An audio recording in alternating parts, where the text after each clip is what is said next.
بارش کی چھینٹیں اس پر پڑ رہے تھے۔ ماں کے سینے سے نکالا ہوا خون آلود خنجر اس کے ہاتھوں میں تھا اور اس کے منہ سے سسکیں نکل رہی تھی۔ دماغ معاف ہو گیا تھا۔ اس کی آنکھوں کے سامنے تاریکی کی چادر پھیلنے لگی۔ اس کے منہ سے آخری سسکی نکلی اور اس کا ذہن مکمل طور پر تاریکی میں ڈوب گیا۔ وہ بے ہوش ہو گیا تھا۔ صبح 6 بجے بارش بند ہو گئی۔ مریم لحاف میں دھوپ کی دیر سے جاگ رہی تھی۔ اس کے ساتھ لپٹی رضیہ گہری نیند میں تھی۔ تقریباً 2 گھنٹے پہلے مریم بھی گہری نیند میں سو رہی تھی کہ اچانک ہی اس کی آنکھ کھل گئی۔ وہ نہیں سمجھ سکی تھی کہ اس کی آنکھیں کھلی تھی، لیکن دماغ میں سنسناہٹ تھی۔ ایک انجانا سا خوف تھا جس نے اسے اپنی لپیٹ میں لے لیا تھا۔ وہ اس خوف کی وجہ بھی نہیں سمجھ سکی تھی۔ پہلے تو اس پر کبھی ایسی کیفیت طاری نہیں ہوئی تھی۔ باہر بارش ہو رہی تھی۔ بادلوں کی گھن گرج اور بجلی کی کڑک سنائی دے رہی تھی۔ ایک مرتبہ تو بجلی اس زور سے کڑکی کہ وہ کانپ کر رہ گئی۔ اسے یوں لگا جیسے بجلی اسی کے آشیانے پر گری ہو۔ اس نے سہم کر سوئی ہوئی رضیہ کو اپنے ساتھ لپٹا لیا۔ اس وقت 4 بجے تھے۔ مریم نے دوبارہ سونے کی کوشش کی مگر کامیاب نہ ہو سکی۔ وہ اپنے بستر پر لیٹی چھت کو گھورتی رہی۔ اس کے ذہن میں عجیب و غریب خیالات آ رہے تھے۔ وہ جاگتے میں ڈراؤنے خواب دیکھ رہی تھی۔ اسے ہر طرف خون ہی خون بکھرا ہوا نظر آ رہا تھا۔ اس نے کئی مرتبہ سر جھٹک کر ان خوفناک اور انجانے خیالات کو ذہن سے نکالنے کی کوشش کی۔ پھر سورہ یاسین پڑھ پڑھ کر اپنے آپ پر پھونکنے لگی۔ باہر مسلسل بارش اور بادلوں کی گھن گرج کا شور سنائی دیتا رہا۔ 6 بجے کے قریب بارش بند ہو گئی۔ مریم کچھ دیر اور لحاف میں دبکی رہی، پھر بستر سے نکل آئی۔ شال اوڑھ کر اس نے دروازہ کھولا تو سرد ہوا کی لہر اس کے جسم سے ٹکرائی۔ وہ کپ کپا کر رہ گئی۔ باہر سین میں پانی بھرا ہوا تھا۔ بارش بند ہو چکی تھی لیکن گہرے بادلوں نے اب بھی آسمان پر قبضہ جما رکھا تھا۔ اس نے کمرے سے نکل کر دروازہ بند کر دیا اور غسل خانے میں آ گئی۔ منہ ہاتھ دھونے کے بعد وہ باورچی خانے میں چلی آئی۔ باورچی خانے کی چھت ایک جگہ سے ٹپک رہی تھی۔ فرش پر پانی جمع تھا لیکن چھت سے ٹپکنے والے پانی سے کسی چیز کو نقصان نہیں پہنچا تھا۔ اس نے رات ہی کو فرش پر رکھی ہوئی ساری چیزیں اٹھا کر اوپر تھڑے پر رکھ دی تھی۔ اس نے چولہا جلا کر اپنے لیے چائے بنائی اور پیالی لے کر دوبارہ کمرے میں آ گئی۔ باہر اگرچہ دن کی ملجگی روشنی پھیلنا شروع ہو گئی تھی لیکن کمرے میں اندھیرا تھا۔ اس نے نائٹ بلب بجھا کر ٹیوب لائٹ جلا دی اور چارپائی کے قریبی پڑی ہوئی ایک پرانی سی کرسی پر بیٹھ کر گرم گرم چائے کی چسکے لینے لگی۔ 6:45 بجے کے قریب اس نے رضیہ کو جگا دیا۔ تیرا اسکول تو آج نہیں کھلا ہوگا، پانی میں ڈوب گیا ہوگا کم بختی کا مارا۔ چل اٹھ، منہ ہاتھ دھو لے، میں تیرے لیے ناشتہ تیار کر دیتی ہوں۔ ناشتہ کر کے بی بی جی کے ہاں سپارہ پڑھنے چلی جانا۔ میں بھی سکینہ کے ہاں چلی جاؤں گی۔ تو سپارہ پڑھنے کے بعد بی بی جی کے ہاں رہنا۔ میں واپس آؤں گی تو تجھے لے لوں گی۔ رضیہ سردی میں کپ کپاتی منہ ہاتھ دھونے غسل خانے میں چلی گئی اور مریم باورچی خانے میں آ کر ناشتہ تیار کرنے لگی۔ 7:15 بجے رضیہ سپارہ لے کر بی بی جی کے ہاں چلی گئی جس کا گھر اسی گلی میں تھا۔ مریم نے مکان کو تالا لگایا اور چابی کا گچھا اوڑھنی کے پلو سے باندھتی سکینہ کے مکان کی طرف چل پڑی۔ وہ عام طور پر 7 بجے ان کے ہاں پہنچ جایا کرتی تھی۔ اس وقت تک شفاعت پھلوں کی خریداری کے لیے منڈی جا چکا ہوتا۔ شارق 7:45 بجے اسکول جاتا تھا۔ اس کے لیے ناشتہ وغیرہ مریم ہی تیار کرتی تھی۔ آج اسے دیر ہو گئی تھی لیکن اسے یقین تھا کہ آج نہ تو شفاعت منڈی گیا ہوگا اور نہ ہی شارق اسکول جائے گا۔ مریم 10 منٹ میں شفاعت کے مکان کے سامنے پہنچ گئی۔ 2-3 آدمی کھیس اور گرم چادرے کی بکلے مارے گلی میں سے گزر رہے تھے۔ مریم نے دروازے کے ساتھ لگی ہوئی گھنٹی کا بٹن دبایا۔ اس نے گھنٹی کی آواز سنی تھی۔ وہ بٹن سے ہاتھ اٹھا کر دروازہ کھلنے کا انتظار کرنے لگی۔ 2-3 منٹ گزر گئے، دروازہ نہیں کھلا۔ اس نے دوبارہ گھنٹی بجائی۔ اس مرتبہ بھی کسی نے دروازہ نہیں کھولا۔ تیسری مرتبہ گھنٹی بجانے پر بھی دروازہ نہیں کھلا تو اس نے دروازہ کھڑکھڑانے کے زور سے ہاتھ مارا۔ ہاتھ پڑتے ہی دروازہ کھل گیا۔ مریم حیران سے رہ گئی۔ اسے سمجھنے میں دیر نہیں لگی کہ رات کو غلطی سے وہ کنڈا لگانا بھول گئے ہوں گے یا ممکن ہے صبح 7 بجے شفاعت نے کنڈا کھول دیا ہو اور اب لحاف میں دبکا ہوا ہو۔ وہ دروازہ پوری طرح کھول کر اندر داخل ہو گئی لیکن 2-3 قدم آگے بڑھتے ہی اس طرح رک گئی جیسے زمین نے اس کے پیر پکڑ لیے ہوں۔ سامنے ہی سین میں شفاعت اور سکینہ کی لاشیں پڑی تھیں اور چاروں طرف خون ہی خون پھیلا ہوا تھا۔ ذہن میں جمع پانی بھی خون سے سرخ ہو رہا تھا۔ اس کے دماغ میں دھماکے ہونے لگے۔ ایک مرتبہ اس کے ذہن میں خیال آیا کہ وہ پھر تو جاگتے میں ڈراؤنا خواب نہیں دیکھ رہی۔ اس نے اپنی انگلی کو دانتوں میں دبایا۔ اس کے منہ سے سسکاری سی نکل گئی۔ وہ خواب نہیں دیکھ رہی تھی، وہ ایک خوفناک حقیقت کا سامنا کر رہی تھی۔ دوسرے لمحہ وہ چیختی ہوئی دروازے سے باہر نکل گئی اور لوگوں کو مدد کے لیے پکارنے لگی۔ چند منٹ میں ہی لوگوں کا جم غفیر جمع ہو گیا۔ لوگوں کی وجہ سے گلی کا راستہ بند ہو گیا۔ شفاعت کے پڑوسی کچھ اور لوگ آنگن میں گھس آئے تھے، ان میں وکیل سلمان بھی شامل تھا۔ لوگ شفاعت اور سکینہ کی لاشوں کے گر جمع تھے اور سلمان ادھر دیکھ رہا تھا۔ دفتن وہ چیخا، ارے وہ دیکھو برآمدے میں۔ اس نے برآمدے کی طرف اشارہ کیا جہاں شارق بے ہوش پڑا تھا۔ سلمان کے ساتھ 2-3 آدمی دوڑتے ہوئے اس طرف آ گئے۔ مریم بھی سر پیٹتی وہاں پہنچ گئی۔ شارق کے ایک ہاتھ میں اب بھی خنجر دبا ہوا تھا۔ مریم نے جھک کر اس کے چہرے کو ہاتھ لگایا اس کا خون آلود لباس دیکھ کر مریم سمجھی کہ وہ بھی ختم ہو چکا ہے، مگر وہ زندہ تھا اور اس کا جسم تیز بخار میں پھنک رہا تھا۔ اس نے اشارے کی ہاتھ سے خنجر پکڑنا چاہا تو سلمان چیخ اٹھا، اسے ہاتھ مت لگانا مائی۔ مجھے اس لڑکے پر پہلے ہی شبہ تھا کہ بڑا ہو کر کچھ نہ کچھ کرے گا، لیکن اس نے تو چھوٹی سی عمر میں بہت بڑا کارنامہ کر دکھایا۔ کیا بکواس کر رہے ہو تم؟ مریم چیخی۔ اس کے ماں باپ قتل ہو گئے، وہ خود پتہ نہیں کب سے یہاں بے ہوش پڑا بخار میں پھنک رہا ہے، اور تم کہتے ہو؟ خود ہی دیکھ لو بھائیو۔ سلمان نے اس کی بات کاٹتے ہوئے قریب کھڑے آدمیوں کی طرف دیکھا۔ اس کے ہاتھ میں خون آلود خنجر ہے، لباس خون سے تر ہو رہا ہے۔ میں تو بہت عرصہ سے اس کے لچھن دیکھ رہا تھا۔ مجھے یقین ہے کہ اپنے ماں باپ کو اس نے قتل کیا ہے، اور الگ قتل یہی خنجر ہے جو اس کے ہاتھ میں ہے۔ ارے وہ بخار میں پھونک رہا ہے اور تم کہہ رہے ہو اس نے اپنے ماں باپ کو قتل کیا ہے؟ شرم آنی چاہیے تمہیں۔ مریم دھاڑی۔ ایک اور آدمی نے جھک کر شاری کی پیشانی کو چھوا، واقعی بخار میں پھونک رہا تھا۔ لڑکے کو بہت تیز بخار ہے، سب سے پہلے اس کا بندوبست ہونا چاہیے، اگر کچھ ہو گیا تو اصل حقیقت کا پتہ نہیں چل سکے گا۔ اس آدمی نے کہا، حقیقت وہی ہے جو اس وقت سب کے سامنے ہے۔ سلمان نے جواب دیا، میں ایک وکیل اور قانون کے تقاضوں کو اچھی طرح سمجھتا ہوں۔ جب تک پولیس نہیں آ جاتی کوئی اسے ہاتھ نہیں لگائے گا۔ کسی نے جا کر پولیس کو اطلاع کر دی تھی۔ تقریباً آدھے گھنٹے بعد پولیس پہنچ گئی۔ سین میں پڑی ہوئی لاشوں کا جائزہ لینے کے بعد انسپکٹر شارق کے قریب آ گیا، جو ابھی تک بے ہوش پڑا تھا۔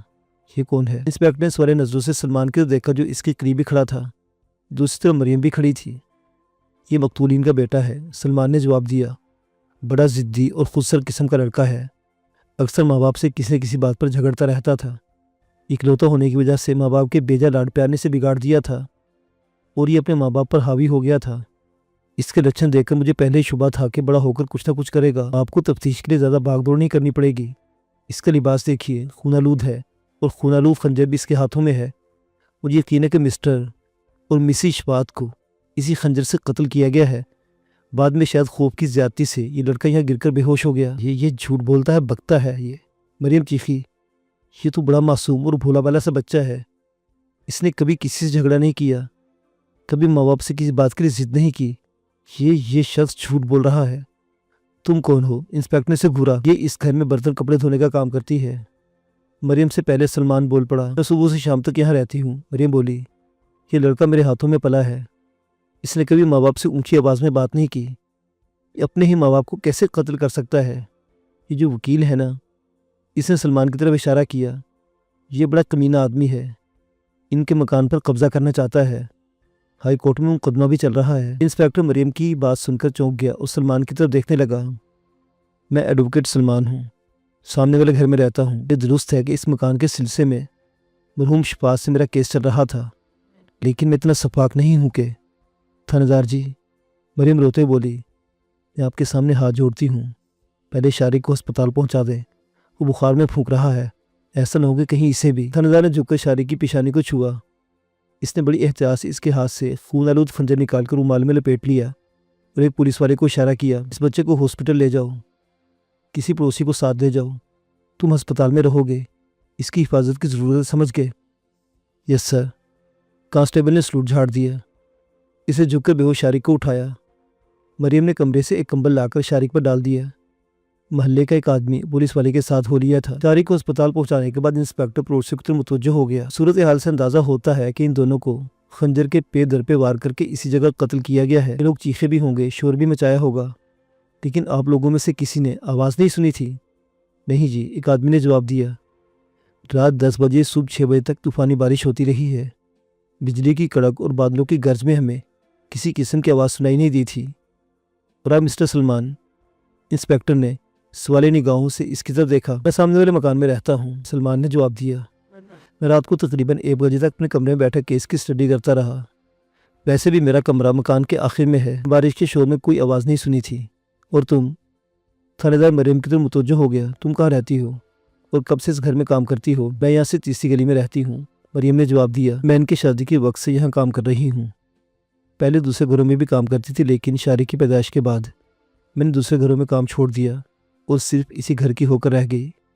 بہت اچھے تھے دونوں میاں بیوی، انسانی فرشتے تھے یہ لوگ، کبھی کسی سے جھگڑا نہیں ہوا، کسی کے ساتھ زیادتی نہیں کی، ہمیشہ دوسروں کے کام آتے تھے۔ کل رات تم کس وقت یہاں سے گئی تھی؟ انسپکٹر نے پوچھا۔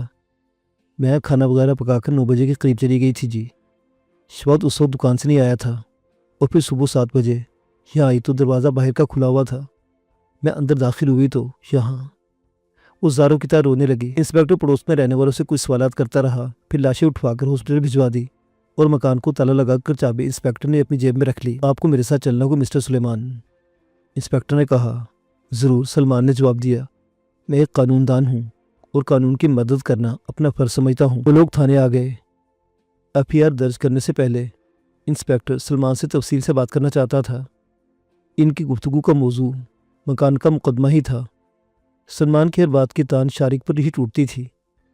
اپنی باتوں سے انسپیکٹر کے ذہن میں یہ بات بٹھانے کی کوشش کر رہا تھا کہ شفاعت اور اس کی بیوی کا قتل اسی کے بیٹے نے کیا ہے، لیکن آپ بھول رہے کہ سب سے زیادہ شبہ آپ پر ہی کیا جا سکتا ہے۔ انسپیکٹر اس کے چہرے پر نظر جماتے ہوئے کہا، آج تک دنیا میں جتنے بھی فساد ہوئے ہیں ان کی بنیاد زن، زر اور زمینی ہوتی ہے۔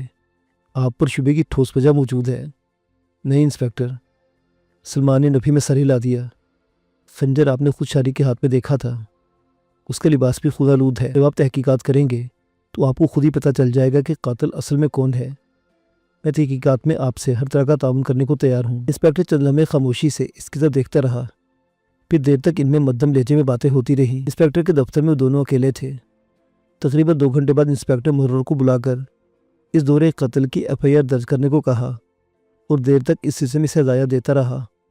جب FIR درج کی گئی تو شارق کا نام قاتل کی حیثیت سے اس میں شامل تھا۔ شارق کو ہسپتال میں حراست میں لے لیا گیا۔ اس کی نگرانی کے لیے 2 مسلح پولیس والے تعینات کر دیے گئے۔ ڈاکٹروں کی بھرپور توجہ کے باوجود 3 دن سے پہلے اس کا بخار کم نہیں ہو سکا تھا اور بالآخر بخار اترنے کے بعد اس کی حالت بتدریج سنبھلنے لگی، لیکن اس کی زبان جیسے بند ہو کر رہ گئی تھی۔ انسپیکٹر کئی مرتبہ اس کا بیان قلم بند کرنے کے لیے اسپتال پہنچا تھا، لیکن شارق کو اس کے کسی سوال کا جواب دینے کے بجائے عجیب سی نگاہوں سے اس کی طرف دیکھتا رہا۔ شارق تقریباً 1 مہینہ اسپتال میں رہا۔ اس دوران مریم کئی مرتبہ اسے دیکھنے کے لیے آئی، لیکن پولیس نے اسے شارق سے ملنے نہیں دیا۔ کیس جب عدالت میں پیش ہوا تو پولیس نے ایسے گواہ پیش کیے جنہوں نے شارق کو آوارہ، ضدی اور خودسر اور خطرناک ثابت کرنے کی بھرپور کوشش کی۔ ان گواہوں میں ایڈوکیٹ سلمان بھی شامل تھا۔ عدالت میں وہ خنجر بھی پیش کیا گیا جو وقوع کے بعد بے ہوش شارق کے ہاتھ میں تھا۔ شارق کے فنگر پرنٹس بھی عدالت میں پیش کیے گئے تھے۔ شارق نے عدالت میں بھی خاموشی اختیار کر رکھی تھی۔ استغاثہ نے عدالت میں ایک میڈیکل سرٹیفکیٹ بھی پیش کیا جس میں شارق کی ذہنی حالت کو خطرناک قرار دیا گیا تھا۔ مقدمے کی کارروائی نے زیادہ طول نہیں کھینچا اور عدالت نے شارق کو اپنے ماں باپ کا قاتل قرار دیتے ہوئے عمر قید کی سزا سنا دی اور شارق کو جیل بھیج دیا گیا۔ جس روز عدالت نے فیصلہ سنایا تھا اسی رات انسپیکٹر ایڈوکیٹ سلمان کے گھر بیٹھا چائے پی رہا تھا اور جب وہ وہاں سے رخصت ہوا تو اس کی جیبوں میں 25,000 روپے کے نوٹ موجود تھے۔ 25,000 اس نے اس روز بھی وصول کیے تھے جب شارق کے خلاف FIR درج کی گئی تھی۔ جس روز عدالت نے شارق کو سزا سنا کر جیل بھیجا تھا اس کے چند ہی روز بعد ہائی کورٹ نے بھی مکان کا مقدمے کا فیصلہ سنا دیا۔ متعلقہ محکمے کے کلرک نے اصل دستاویزات عدالت میں پیش کر دی تھی جس سے کیس کا رخ بدل گیا۔ اس سے اگلی پیشی پر ہائی کورٹ نے فیصلہ سنا دیا۔ اس فیصلے کے مطابق ماتحت عدالت کا فیصلہ برقرار رکھتے ہوئے شفاعت کو مکان کا جائز وارث اور مالک قرار دیا گیا تھا۔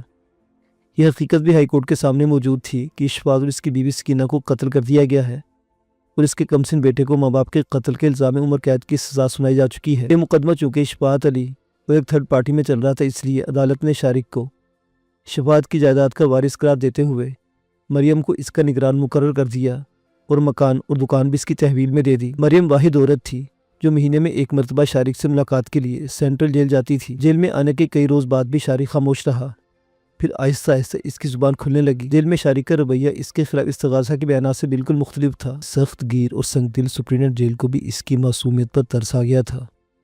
اس کی زندگی جیل میں قیدیوں کے ساتھ گزری تھی۔ جیل میں معمولی چور اور جیب پتروں سے لے کر خطرناک ڈاکو اور قاتل بھی آتے تھے۔ کبھی کبھار کسی بے گناہ کو بھی جھوٹے مقدمے میں پھنسا کر جیل بھیج دیا جاتا تھا۔ سپرنٹینڈنٹ جیل قیدیوں کی نفسیات سے اچھی طرح واقف تھا۔ وہ اچھی طرح سمجھتا تھا کہ کس قیدی کے ساتھ کس قسم کا سلوک رکھنا چاہیے۔ اگرچہ جیل میں آنے والا ہر دوسرا قیدی اپنے آپ کو بے گناہ کہتا تھا، لیکن سپرنٹینڈنٹ جیل ان کی شکلوں ہی سے اندازہ لگا لیتا تھا کہ کون جھوٹا اور کون سچا ہے۔ شارق نے جیل میں آ کر کئی روز تک زبان نہیں کھولی، وہ عجیب سی نظروں سے قیدیوں کو دیکھتا رہا۔ سپرنٹینڈنٹ جیل کو اس سے نہ جانے کیوں ہمدردی ہو گئی تھی، اور جب شارق نے زبان کھولی تو اس نے اپنے بارے میں یا اپنے ماں باپ کے قاتل کے بارے میں ایک لفظ بھی زبان سے نہیں نکالا تھا۔ سپرنٹینڈنٹ جیل نے شارق سے کوئی مشقت کا کام لینے کے بجائے اسے دفتر میں چپڑاسی کی حیثیت سے رکھ لیا، اور جب شارق پڑھنے لکھنے میں دلچسپی کا اظہار کیا تو اسے فوری طور پر کتابیں بھی مہیا کر دی گئی۔ شارق کے شریفانہ طرز عمل اور حصول تعلیم کی وجہ سے اسے جیل میں مزید رعایتیں مل گئی۔ کچھ عرصہ بعد سپرنٹینڈنٹ جیل نے شارق کو اپنے گھر میں ڈیوٹی پر لگا دیا۔ سپرنٹینڈنٹ جیل کا بیٹا کالج میں زیر تعلیم تھا، وہ پڑھائی میں شارق کی مدد کرنے لگا۔ جیل میں آنے کے بعد 2.5 سال بعد جب شارق نے میٹرک کا امتحان دیا تو بہت خوش تھا، اور جب رزلٹ نکلا تو شارق نصف سے زیادہ خوشی سپرنٹینڈنٹ جیل کو ہوئی تھی۔ شارق نے پورے صوبے میں ٹاپ کیا تھا۔ اس رزلٹ کے نتیجہ میں شارق کو جیل کے قوانین کے مطابق کچھ اور رعایتیں بھی مل گئی۔ مریم باقاعدگی سے شارق سے ملنے جیل آتی رہی۔